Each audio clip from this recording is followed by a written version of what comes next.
listening to PetLifeRadio.com.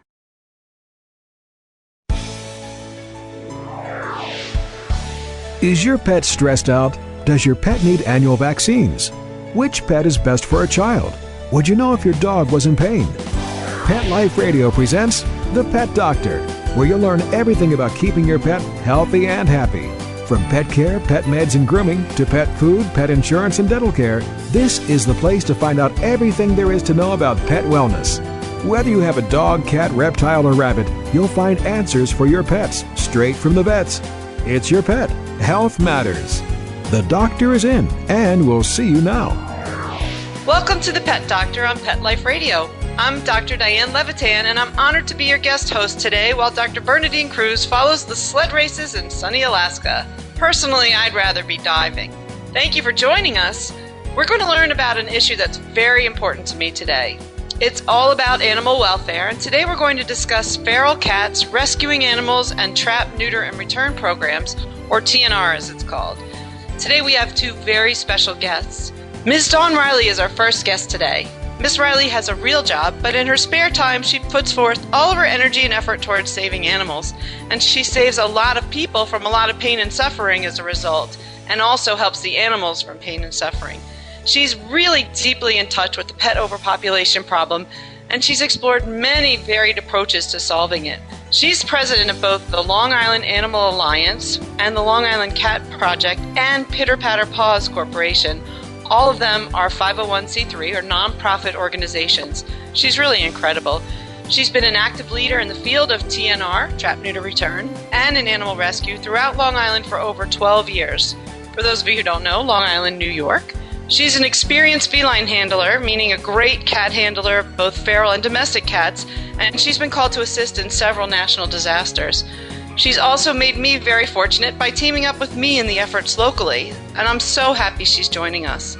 Our second guest today is Mr. Robert Misseri.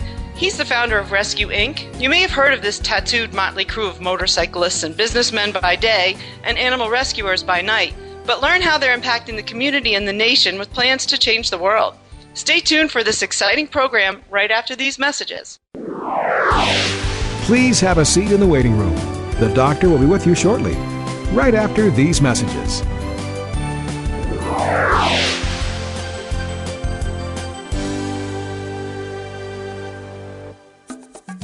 Hey, ready to take a walk?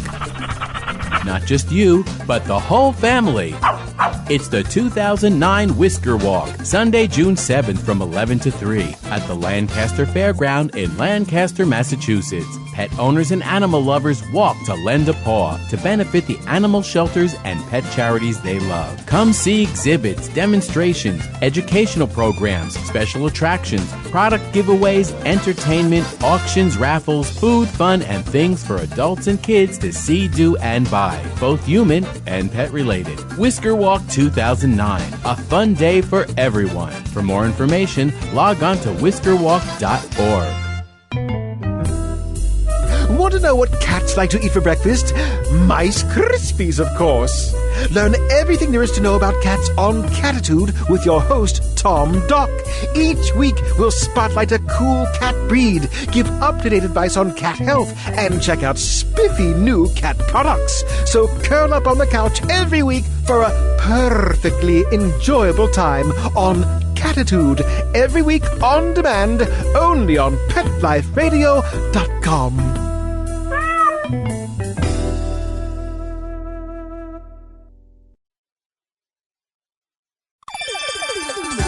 Let's Talk Pets on PetLifeRadio.com. Welcome back to the Pet Doctor on Pet Life Radio with Dr. Bernadine Cruz. The doctor is in, and we'll see you now. Welcome back to the Pet Doctor on Pet Life Radio. I'm Dr. Diane Levitan, and with us now is Miss Dawn Reilly, animal advocate and my hero. Thanks for joining us today, Dawn. Thanks for having me, Diane. I'm really, really happy that you're here with us. I have a lot of questions, and I'm sure our listeners do too, because I don't think everybody really understands what trap, neuter, release is, or TNR. What is it? Trap, neuter, return. TNR is when you would basically go out and you have cats in your yard that most people are feeding. They end up calling the humane societies and saying they're reproducing, Trap, neuter, and return is basically getting a humane trap and trapping the cat and bringing them to a facility, a veterinary facility, to get them spayed and neutered.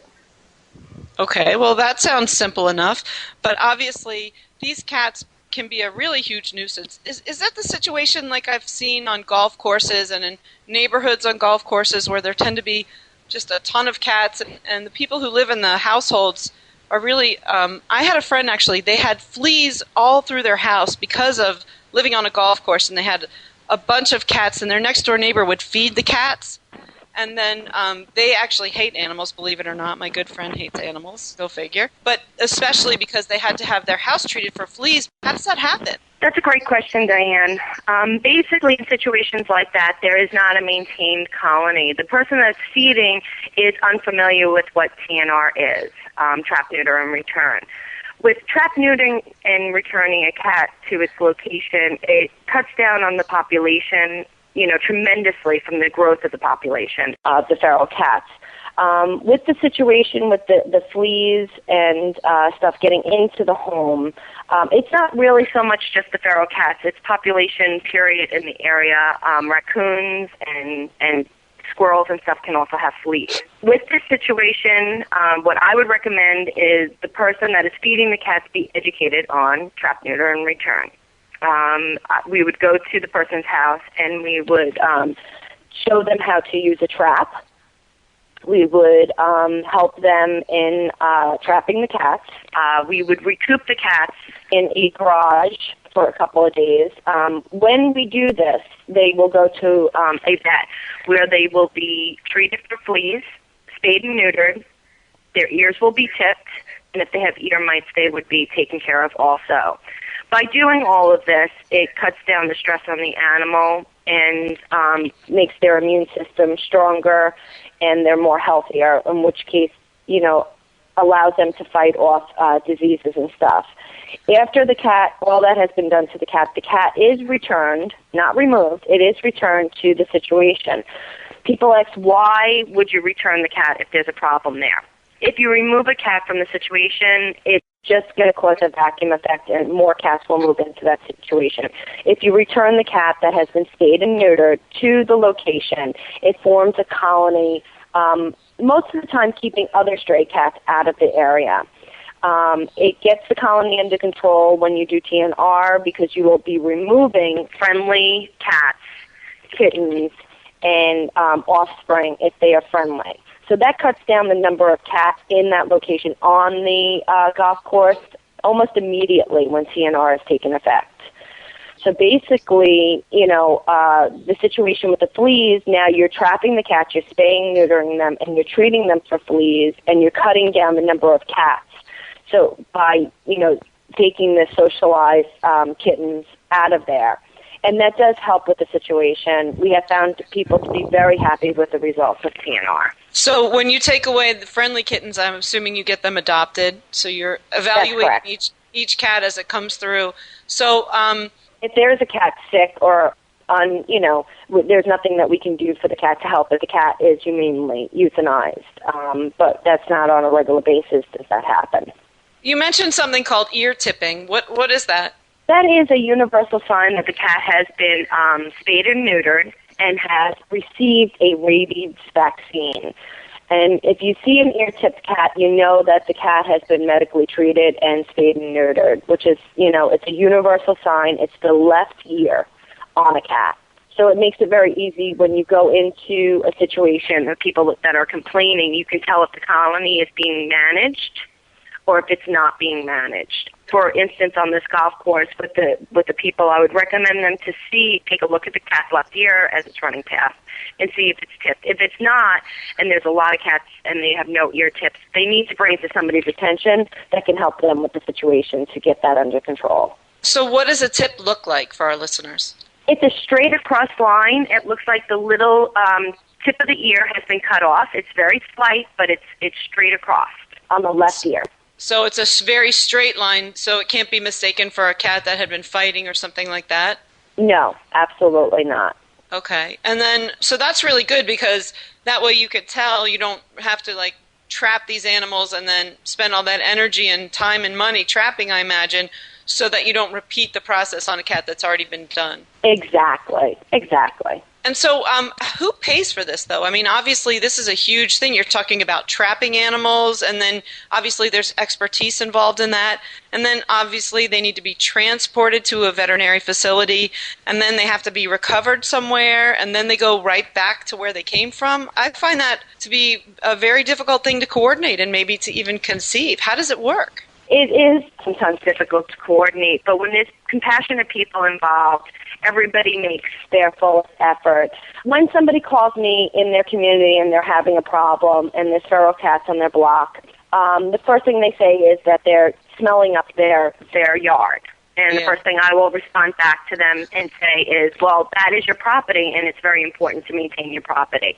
And think of it as an investment of putting flowers into the ground to keep your property beautified, that this investment is to keep your property of unspraying males on your property. It usually costs about $57, depending what region you're in, on low cost to get a cat spayed or neutered. So what a lot of people will do is they'll form a community.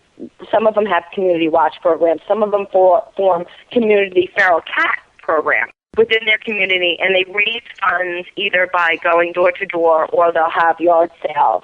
And they get the money up to do the project of spaying and neutering all the cats in their neighborhood so they can keep their property values up and the feral cat population doesn't continue to grow. They will call a local rescue group to educate themselves on how to do the TNR process and borrow traps, or they'll buy humane traps at Home Depot that are called Have-A-Heart traps for approximately $50.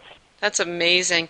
So if there's a listener who is experiencing this, where would they go for resources to find out who could help them in their community? There's many different sites. It depends where you are, but I would start out with going to Alley Cat Allies. On the web? On the web. And Alley Cat Allies has a list of local organizations. If you are in the New York area, you can go to the animalallianceli.org.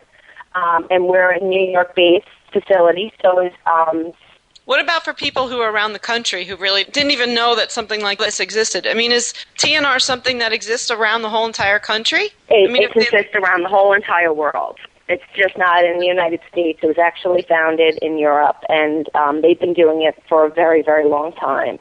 Wow. So, yes, TNR is something that is widely used to combat this problem. That's amazing. So you just would go online, maybe Google TNR or Trap, Neuter, Return, and find a local organization in your area. Are there some organizations that will pay for it so the residents themselves don't have to pay for it? Some local organizations may get some grant money, so you can look for subsidized spaying and neutering in your area, but it all depends on if somebody has gotten a grant or not. And sometimes I know organizations will run free spay and neuter in their townships if they've gotten grants like that. People could also call their local town shelters or their municipalities to find out if there is an organization that will help them with this nuisance problem of feral or stray cats. It would not be the town shelters that you would be calling on this. They usually have nothing to do with the TNR process. It would be your local no-kill shelters, humane groups, rescue groups. If you go online to Pet Finders in your township, it's the easiest way I could think of people finding out. If you go on petfinders.com, like you were looking for an animal, and you would put in your zip code, it would bring you up to a whole bunch of organizations that are in your area, right by your zip code. And then you can go from there, start to call those organizations, and they will put you in contact with your local TNR advocate or somebody that can help you with the situation that you're dealing with. So when they help you, do people actually come out themselves and trap the animals, or would a citizen just be asked to trap an animal themselves? I would think that would be dangerous, or I wouldn't know the first thing to do to trap an animal. There's actually so many websites that have videos on it, on step-by-step how to trap a cat. We, unfortunately, do not have enough manpower in all of the United States to help every single person physically sending somebody out there. If it is an elderly person or a handicapped person, we definitely put them on the top of the list to try to send somebody out to help them. If not, what we do is try to educate them over the phone, or we have been starting to do trapping courses around the United States. They have been becoming very big. When people reach out to the organization, if there's a trapping course, they can go there and they're taught firsthand how to trap a cat. In our local community recently, I noticed they had a whole seminar, actually how to trap animals and then how to handle them safely. I would think that, these feral animals, they're not friendly for the most part, right? Aren't they afraid of people? I mean, people could really get hurt. So I guess learning how to safely handle these animals is so important. Well, once you trap the cat, you really don't have to ever handle the animal. The animal is in a trap, and to clean the trap, there are what's called dividers, which stop the animal from, getting to your hands or anything. You never want to actually handle a feral cat because they are very scared and frightened. You would be taught how to clean the cages while they're in there recuperating. You never handle a feral cat. Absolutely not. It's too dangerous. They are too frightened, and they might hurt you. So handling of the feral cat really isn't a concern because you never handle the feral cat, ever. So a really important thing to do is to go to a website that has a great video and really good, safe instructions teaching you how to do this if you're planning on doing this yourself, or try to find an organization that will come to your neighborhood and do that for you. Is that right? That's correct. But like I said, it's very hard to get an organization to come into your neighborhood. People have to take initiative to do this. It's their neighborhood. If they don't do anything, the problem's going to consist and it's going to get worse. There's not enough volunteers in the world to fix this problem. It's individuals that are having the problems in your neighborhood that are learning and educating themselves how to do TNR and taking the initiative to fix the problem. It's incredible how many people actually do participate in this. After working with you for the last several months, Dawn, I've seen hundreds of people. I guess some people call them crazy cat people, but some people are just really concerned citizens that don't like to see these animals out on the streets because they're not just living in colonies and being a nuisance. Their health is at stake, right? That's correct. Do those cats spread infectious disease and then they become a risk for like maybe spreading parasites to children in the neighborhood or? No, there isn't the infectious disease or anything going on with feral cats.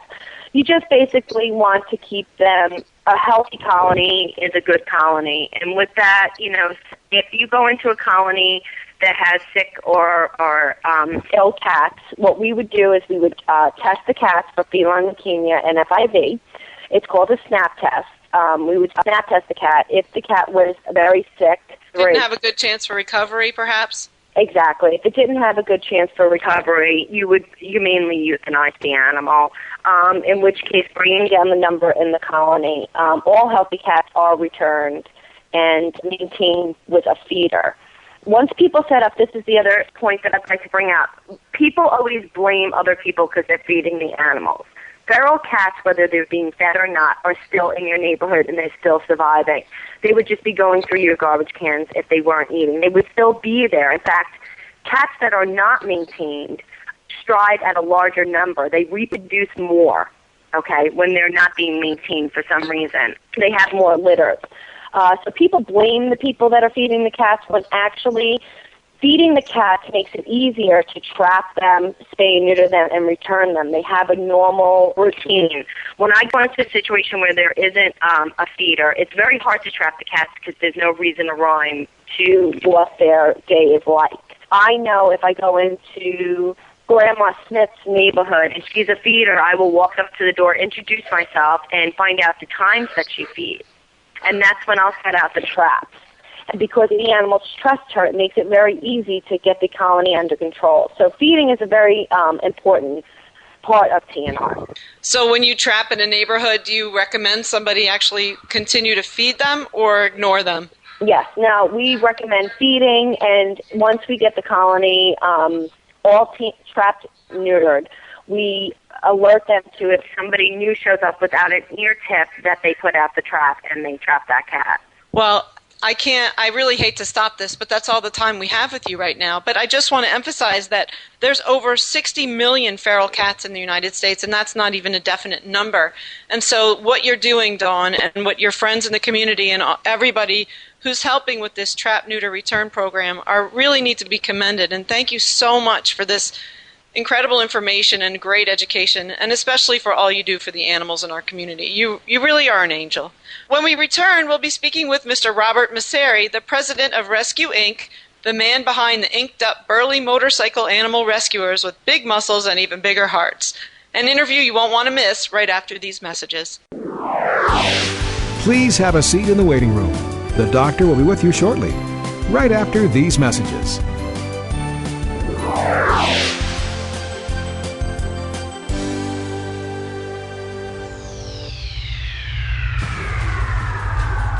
Greetings, human. What planet am I on? Welcome to Pet Planet. Here's a copy of Pet Planet Magazine, Florida's most informative and fun pet resource magazine. It features heartwarming stories and informative articles from local and national pet experts. Excellent. Pet Planet Magazine offers Operation Planet Rescue, helping rescued pets find new homes. And it's available at 500 locations in South and Central Florida and 24/7 on the internet at petplanetmagazine.com. If you're out and about with your pet, you may be featured in paparazzi, candid pictures of you and your pet. For up-to-date pet-friendly events, activities, and pet-related services and products, Pet Planet Magazine is your final destination. I shall take this magazine home with me. Back to your home planet? No, to my condo in Boca. Pet Planet Magazine. Check them out at www.petplanetmagazine.com or 352-394-8578. It's out of this world.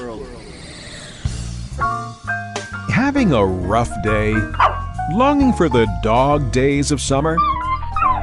Think your fun furry friend lives a dog's life?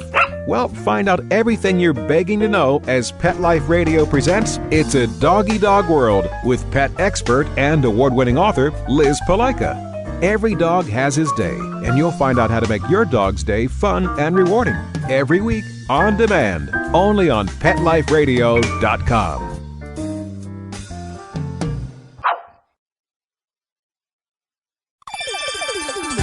Let's Talk Pets on PetLifeRadio.com. Welcome back to the Pet Doctor on Pet Life Radio with Dr. Bernadine Cruz. The doctor is in, and we'll see you now. We're back, and we're so glad you're with us. We have with us today Mr. Robert Misseri, the co-founder of Rescue Inc. The Rescue Inc. PAC has done lots of really incredible stuff, and if you haven't heard of them, you really ought to go to their website, Rescue Inc., that's rescueink.org, to learn about them, because it'll really make you understand this interview a lot more. And just as we would expect, Robert's on the run today, and so we have him on his cell phone, and thanks for catching up with us, Robert. And what are you doing right now? Right now, Diane, I'm assessing a cat colony in Queens, where one of the feeders found a cat this morning in a cage, a trap that is not hers. So we don't know who actually put the trap there. The cat was in the trap. We suspect that a neighbor who has been arguing with this woman, this feeder, is trapping, and we don't know what she's doing. So I'm here now trying to get some information from some other neighbors, if anyone's seen the person that put this trap down. There's never a dull moment with Rescue Inc. Robert, we were just talking with Miss Dawn Reilly, who's the head of the Long Island Animal Alliance, and we were learning all about trap, neuter, release, so that's really appropriate for the rest of this program. But can you tell us, what is Rescue Inc.? Rescue Inc. has evolved into a very strong rescue group that takes a different approach, basically an in-your-face approach. And I think we spend more time working with the abuser than anyone else, and because we know the value of taking a dog from somebody and placing him in a better environment, but we do know the value of that situation will continue. The abuser will continue to get pets and teach his family and children how to abuse. We work with the abuser, and we try to reason with them in many cases to teach them the way of, the life of treating an animal, how appropriate it is, and the value of that, and they can teach that to their children. We also go into places where most people don't want to go into. We expose pit bull fighting, and we, of course, teach kids in inner cities, in urban areas, in low-income areas, the value of dog ownership. And I'm assuming that you talk about cat ownership as well. Absolutely. It's a big part of it. So when you say an in-your-face approach, I believe that's what you said. Maybe it was, what does that mean, an in-your-face approach? Well, perfect example today. If we find the person who put this trap down, we will confront them. We're not going to allow them to do it. This is property that's likely not owned by the person who's trapping, so it's illegal for them to do that. But we're not going to let up. We're not going to allow that to happen. We're not going to allow someone to take a trap, place it in this colony, and then take this cat 20 miles and drop them off someplace. We will not stand by and let it happen. So we will do everything in our powers within the realm of the law to make sure it doesn't happen. So do you think that cat was dropped there because wherever it had been dropped previously, they didn't want it returned to their area? No, what's happening, what I'm starting to see a lot now is people are calling local shelters and they are borrowing traps. And they are trapping themselves. This is on the abuse side now. They are trapping these cats because they feel they're a nuisance. They're putting the traps on either their property or close to a colony, and then they're taking that trap and with the cat in it, and we're not sure in many cases what they do. We certainly know that they take the cat from many, many miles away and drop the cat so they feel that they're getting rid of the population. Okay. They're hoping that somebody else will pay for the neuter and return it somewhere where they won't be bothered by it anymore. We were talking about that earlier with Dawn, wondering, what if people don't want the cats returned to their area? That's probably why this is happening?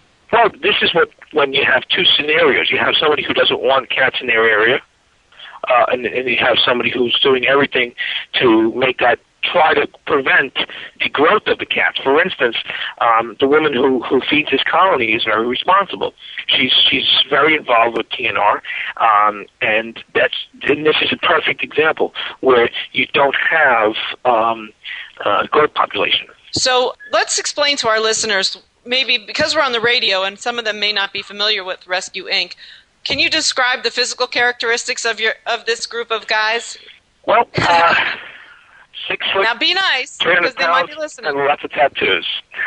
6 foot, 300 pounds, and lots of tattoo makes up the bulk of the group. Yeah, they're very, very colorful, to say the least. So I really urge our listeners to, if you haven't seen them or heard of them in People magazine or on the Ellen DeGeneres show or lots of other really exciting news stories, they've really done a lot of fabulous things for the communities.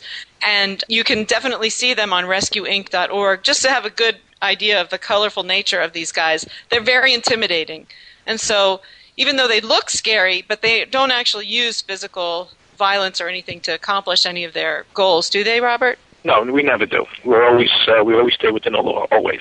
Right. So they're setting a great example, but they sort of have that intimidation factor, right? I think that's a big factor for many people, but I think that applies to when we knock on a door. We're not there to cause a problem, although I'm sure everyone's ready for one if it happens. That's what gets people listening to us, the size of the group.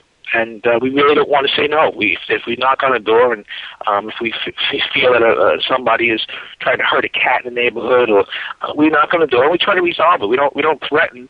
We talk to them about the situation and we try to resolve the situation. A cat is on someone's property. A woman left an apartment complex, and she hates the fact that the cat is now living at her doorstep.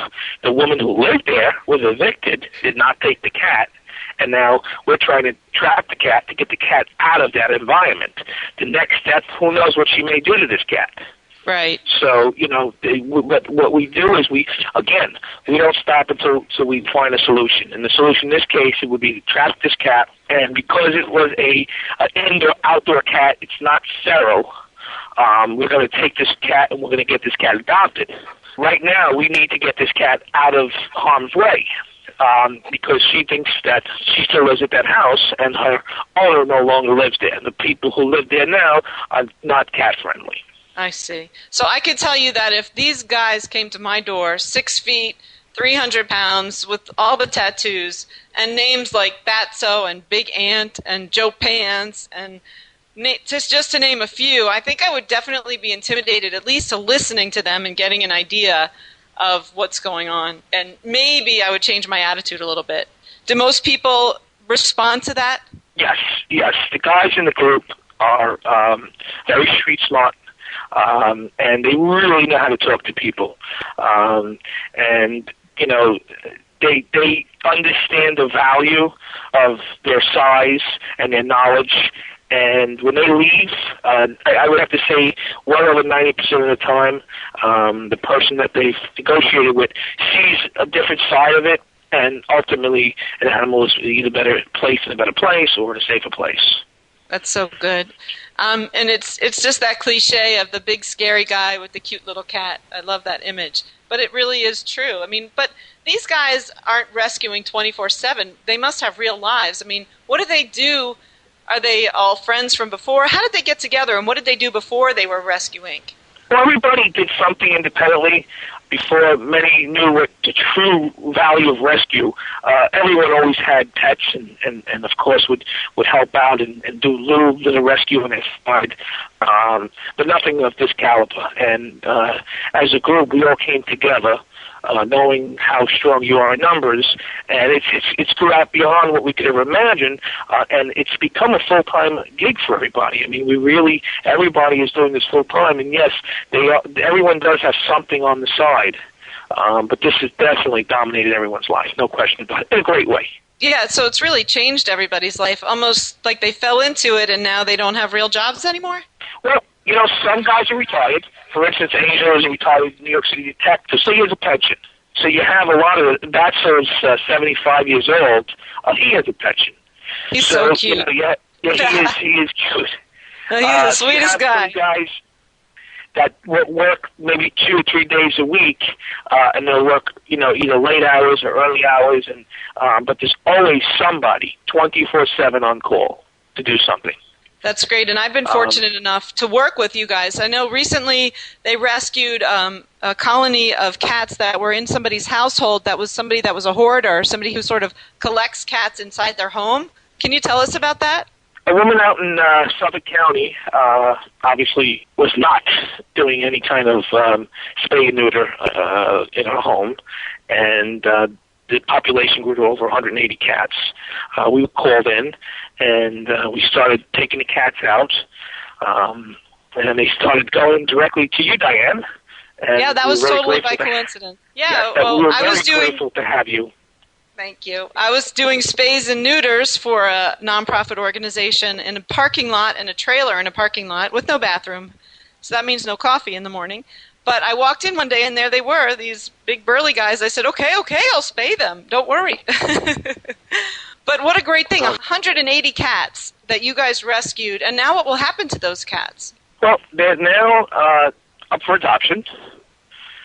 We still have some remaining in the home, but we've changed the whole procedure at that house, and the family is working with us.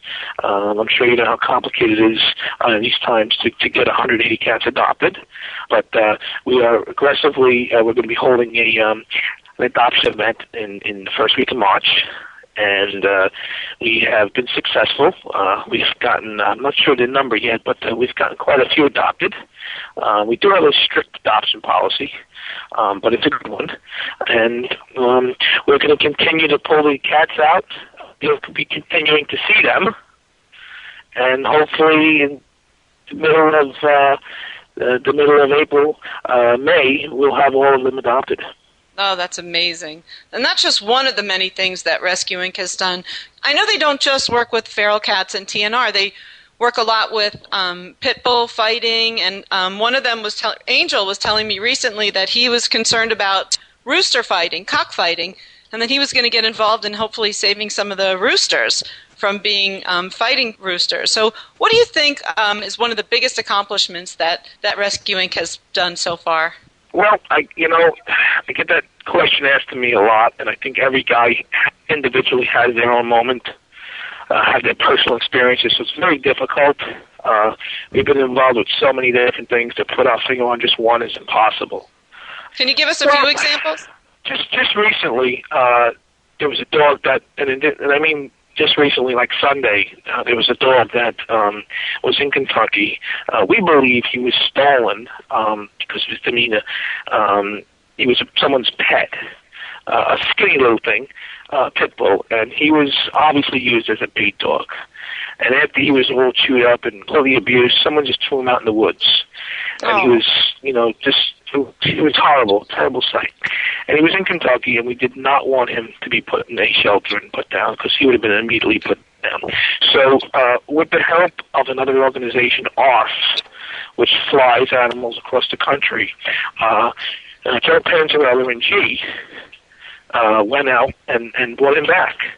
And he's such a great dog that we decided that he's going to stay forever at Rescue Inc., and he's going to become our mascot. But this dog was someone's pet, no question in my mind, and he had such a terrible short life as a bait dog, and to have him put down after he went through that was just not sitting right with us. Although it was Kentucky and we have our own issues here, it came to our attention and we needed to do something. So this is the kind of stuff it's hard to really say. That's one of them that we just said, that we just did, and it's very rewarding. But there's so many, Diane, so many. And that's the beauty of it. I mean, just from that example, people from all over the country are reaching out to Rescue Inc. from the example that they're setting for help and ways to help animals all over the country. Being in People magazine and being on Ellen DeGeneres and being on lots of different television programs has given them a lot of attention and given them the ability to set this fantastic example and be a resource for people. Perhaps they'll teach people in the future. What are the plans for Rescue Inc. in the future? Well, it's hard to say. We would all love to be. Love to be in other states. But right now, our immediate goals is to truly educate. We're going to be hopefully in a large part of the school systems here in New York, doing a lot of educational programming and mentoring, after-school projects, talking to kids, getting the Boy Scouts involved, and building cat shelters and dog houses, getting the communities involved. And, of course, the ultimate goal is just make it a social taboo for the whole country that dog abuse, cat abuse, animal abuse in general is just not cool. And it's a social taboo like many other things. And, we have our hands full. We have a lot cut out for us. We take it day by day. We'd like to change the world tomorrow. We know it's not realistic. But every day we do see a change. We get people calling us from different parts of the country, even different parts of the world, and say, hey, you know what? I'm 6'2", and I've been an animal lover my whole life, but I never thought I'd go out and go to a local shelter after reading you guys in a particular magazine or seeing you guys on TV. I go to my local kill shelter and walk a dog 2 hours a day to get him out of there. Or I started working with my local SPCA, stepping up. They're really doing things for the first time they would never have done. What a great thing you guys are doing. And I recently had the opportunity to attend an event where these guys were, and it was amazing the number of people that really swarmed, and we're just so excited to see them and to congratulate them and to thank them for all their hard work. And once again, if you don't know who we're talking about, you really need to see them. I know this is a radio program, and if we haven't illustrated it enough, think about a 75-year-old man with no hair but a head covered with tattoos and a big, big friendly smile, but if you saw him in a dark alley, you might be really scared. Go on their website, Rescue Inc., rescueink.org. That's Inc. for tattoos, get it? Some people don't. And just realize what amazing stuff that these guys do, and when you see what they look like, you can really appreciate it. Robert, you don't look like them. How do you fit in? I don't. I don't look like them. But my belly's getting bigger, so that's a good thing, I guess. I fit in many different ways. I play a lot of behind-the-scene roles. We have other guys in the group, like Bruce, who play behind-the-scene roles. And, it takes a lot. The guys are out there. They're out there countless hours. And there's back end and front end support, and I play a large role in the back end of things. Are the stories that Rescue Inc. Accomplish, are they on your website? We don't. We haven't posted them. Our websites, we feel, are a little outdated, and we're looking to update our website with a lot of informative information. And hopefully, the next month or so, we will have a much newer, updated site. Okay, so now's February. So in March and April of 2009, everybody should be checking rescueinc.org. Check it out now to see their pictures. I'm not on there, though. Maybe someday. Well, we'll get you up there. We would love to have you up there. I'm just really, really excited to know you all and to have the opportunity to work with you and to see how people with a common goal, the least you would expect it, could come together and accomplish this. Now, a lot of people out there are a little cynical about the group and say, well, they're just a big gimmick. And it's really, it's not fair that people work so hard to get all this attention. And how come these guys get the attention? Why do you think? What is your comment to that? Well, I encourage anyone to spend a day with us and go into the trenches with the guys. Spend half a day and see what it's like and see what your comment is after that. We've had many articles have been written about us, and in every case, any of the big ones, such as the New York Times, the actual reporters traveled with the men several days. Many times they were frightened, they were scared, sometimes they didn't want to come back. We have reporters with cameras throw up when they went into homes with cats that we were pulling out because they couldn't take the smell. So for anyone to say that, they just don't get it, obviously. But you know what?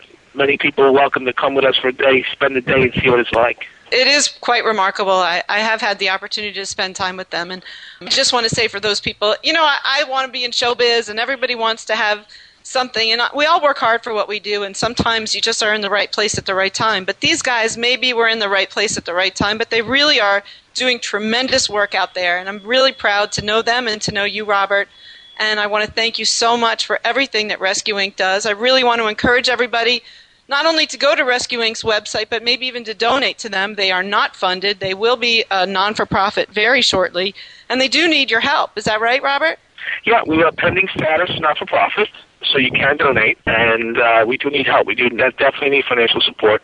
We're always looking for new volunteers, and somebody like yourself who stepped up and said, hey, you know what, I'm here for you, is tremendous for an organization like ours. To have a vet on call like yourself is phenomenal. It's something that we really needed.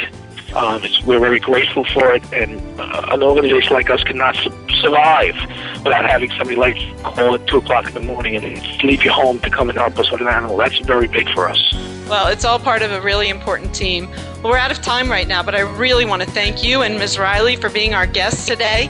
And I really have to thank you both for all the amazing work that we do. And we also have to thank Mark, our very patient producer, for making this show possible. To learn more about Rescue Inc., please see that rescueinc.org website. If you'd like transcripts of this show or any other show on Pet Life Radio Network, just go to petliferadio.com and click on the Pet Doctor. Also, if you have any questions or comments or ideas for the show, please email me at thepetdoctor@petliferadio.com. It's been my pleasure to guest host The Pet Doctor, and I hope you guys hear from me again soon. Until next time. Pets can be a wonderful addition to your life. Keeping them healthy and happy is important. Pet Life Radio presents The Pet Doctor with veterinary media consultant and veterinarian Dr. Bernadine Cruz. Whether you have a dog, cat, reptile, or rabbit, you'll find answers for your pets straight from the vets. The Pet Doctor, on demand every week, only on PetLifeRadio.com.